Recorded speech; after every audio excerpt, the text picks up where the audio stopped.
세 번째 챕터는요, 우울과 우울증 사이에 대해서 다뤘습니다. 이거 많이 궁금하시죠? 나는 그냥 우울한 걸까, 우울증일까? 저희도 사실은 여기 질문에서 출발을 했고요. 이번에는 경험자가 아니라 전문가, 정신과 전문의 최의원 원장님을 만나서 인터뷰했던 내용을 들려드리겠습니다.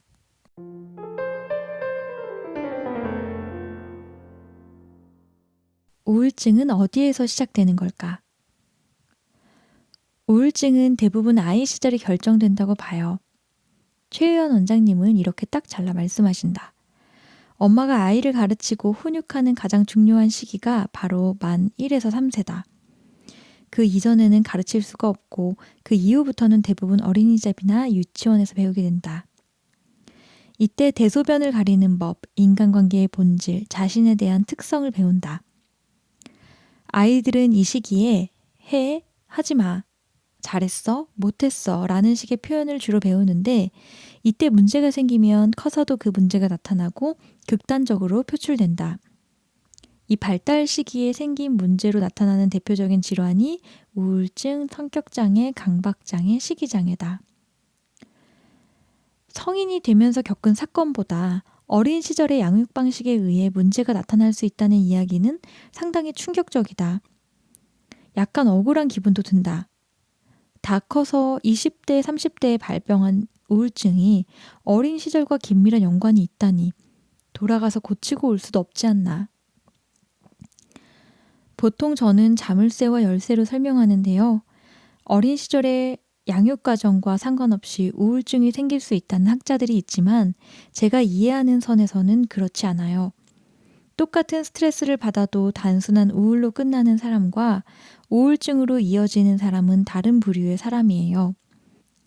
만 1에서 3세의 성장 과정에서 모종의 결함이 생긴 사람은 같은 사건을 두고도 우울증까지 갈 수 있는 거죠. 계속 문제를 가지고 살아가는 것은 아니고 포장을 하고 살아가요. 어렸을 때는 단순하니까 문제가 크게 드러나지 않다가 사춘기 이후에 사회적으로 복잡한 관계를 맺게 되면서 숨겨져 있던 문제가 드러나는 거예요. 사랑하는 사람과 헤어지거나 중대한 이별 같은 사건이 일어나면 그 사건이 열쇠가 되어 그 사람의 자물쇠를 푸는 역할을 합니다. 자물쇠와 짝을 이루는 열쇠가 있다고 보는 거죠. 반면에 기질은 열쇠가 들어오지 않아도 어느 시점이 되면 열립니다. 쉽게 말해 시작과 끝이 없는 거죠. 열쇠가 작용하지 않는, 잠겨있지 않는 자물쇠인 거예요. 상태는 잠글 수 있는 거고요. 평생 안 열리고 갈 수도 있어요. 암도 그렇잖아요. 걸릴 수 있는 요인은 있지만 평생 안 걸릴 수도 있어요. 암이 기질이냐 하면 아니거든요. 우울증은 암과 같이 상태인 거죠. 일반적으로 심한 스트레스가 심한 우울을 야기하고 가벼운 스트레스는 가벼운 우울을 야기할 것이라고 생각한다. 하지만 어렸을 때 갖게 된 병적인 요인이 기저에 있을수록 심한 우울이 발현하기 쉽다. 다시 말해 사람에 따라 같은 스트레스에도 심한 우울이 생길 수도 있고 그 반대일 수도 있다는 것이다.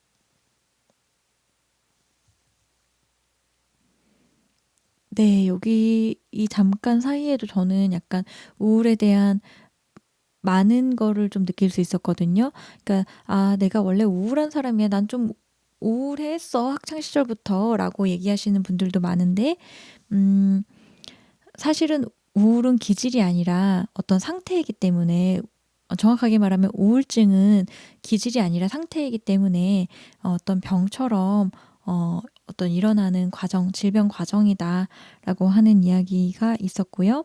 또 그게 다 똑같은 충격이나 똑같은 외부의 반응에 의해서 모든 사람들이 똑같이 겪는 게 아니라 어떤 사람들한테는 똑같이 그 일이 일어나도 우울증이 오지 않지만 어떤 사람한테는 그게 좀 크리티컬한 문제이기 때문에 우울증까지 이어질 수 있다고 얘기하고 계십니다. 내가 우울증인지 어떻게 알 수 있을까? 우울증의 진단 기준은 크게 9가지인데 그중 2가지가 우울과 흥미가 없는 것이다.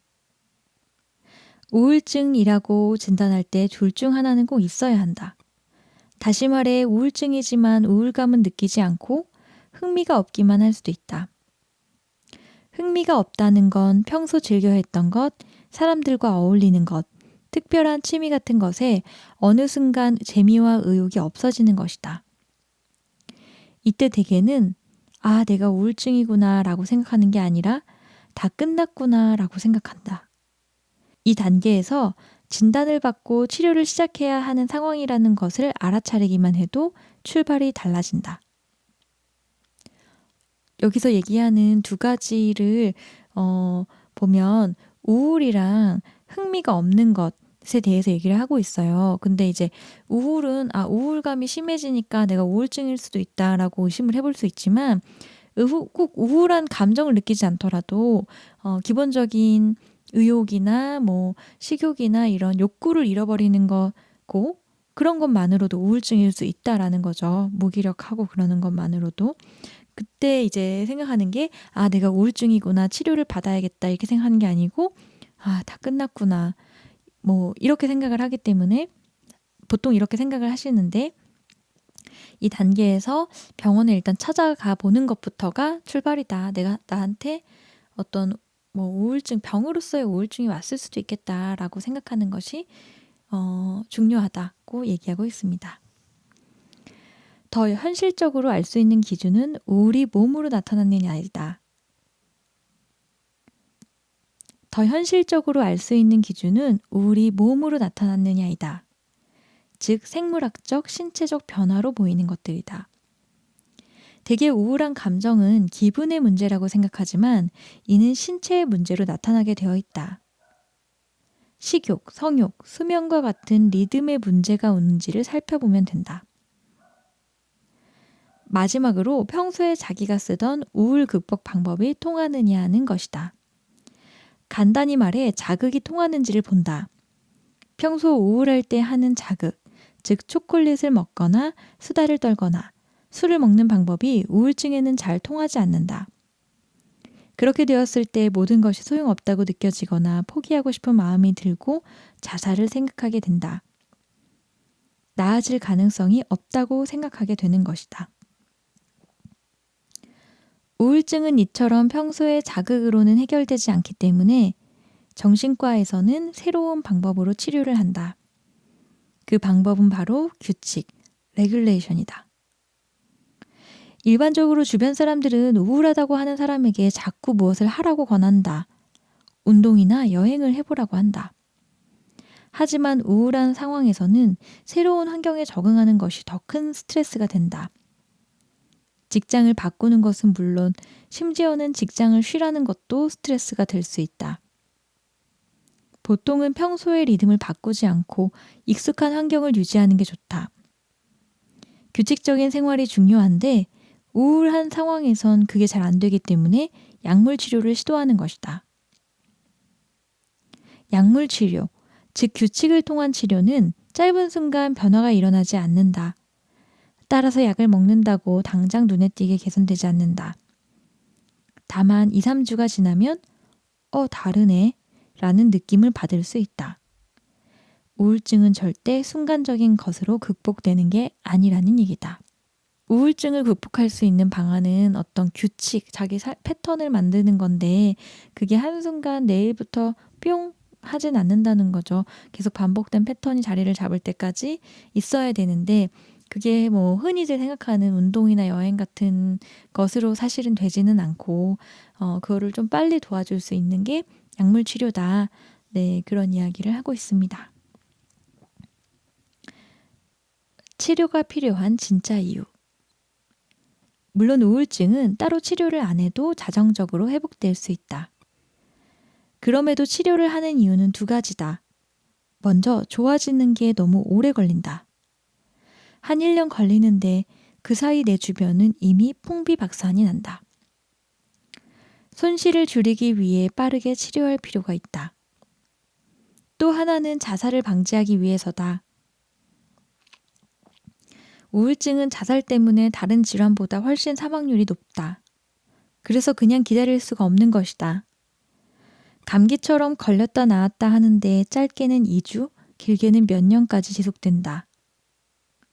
우울증 치료는 이 삽화, 에피소드 기간을 단축해준다. 사파가 반복되면 패턴이 생긴다. 조울증 같은 경우는 패턴이 1년에 한 번씩 오기도 한다. 사파에 대한 자기 경험이 생기면 이제 가을이 시작되니 사파가 올 듯해 라고 예상할 수도 있다. 하지만 패턴이 정해졌다고 해서 사파가 왔을 때 병원을 안 가고 버티는 것보다는 도움을 받고 짧은 시간 안에 넘어가겠다고 생각하는 게 좋다. 최의원 원장님의 힌트를 들어보자. 한 가지 알고 계셔야 할 것은 약물 치료를 하는 이유는 결과적으로 나타나는 생물학적 상태를 조정하기 위함이에요. 예를 들어 감기가 걸리면 열이 올라가고 히스타민이 높아지는데 히스타민이 높아지는 건 열이 높아지는 걸 해결하기 위한 몸의 자구책이에요. 병을 이겨내려는 우리 몸의 반응이거든요. 마찬가지로 우리가 의학적으로 쓰는 항우울제들은 주로 세로토닌을 높이는 역할들을 해요. 그렇다면 세로토닌이 낮은 게 우울증의 원인이냐? 그건 알 수 없어요. 마치 감기에 걸렸을 때 히스타민이 높아지는 것처럼 결과는 분명한데 원인으로 단순화하기는 어려워요. 아직까지는 약물을 통해 이를 해결하고 다시 정상화하는 것이 세로토닌을 높이는 가장 빠른 방법이에요. 빠른 길이니까 선택하는 거지 앞으로 계속해서 세로토닌이 모든 치료의 대사가 될지는 알 수 없는 거죠. 긴 여정을 거쳐 우리는 다시 처음의 질문으로 돌아왔다. 우울함과 우울증은 다른 것일까? 여기서부터 저기까지 딱 잘라 경계를 세울 수 있는 걸까? 꼭 진단 분류 체계에 매여 있을 필요가 있을까요? 중요한 건 누구나 우울함을 느끼고 살아가는데 그 감정을 어떻게 다루고 회복할 수 있는지에 있어요. 자동차를 가지고 있는 사람들은 때가 되면 정비소에 가서 점검도 하고 엔진 오일도 갈아주잖아요. 그런데 쓰는 돈과 시간은 당연하다고 생각하면서 자신의 마음에 대해서는 늘 나중으로 미뤄요. 알아서 잘 돌아가는데 괜찮겠지. 힘들어도 열심히 달려야지 하면서 마음의 상태를 모른 척하고 앞만 보고 가요. 마음이 불편하다고 느낄 땐 참거나 모른 척하지 말고 기꺼이 도움을 청했으면 좋겠어요. 주저하거나 혼자 고민하지 않아도 됩니다.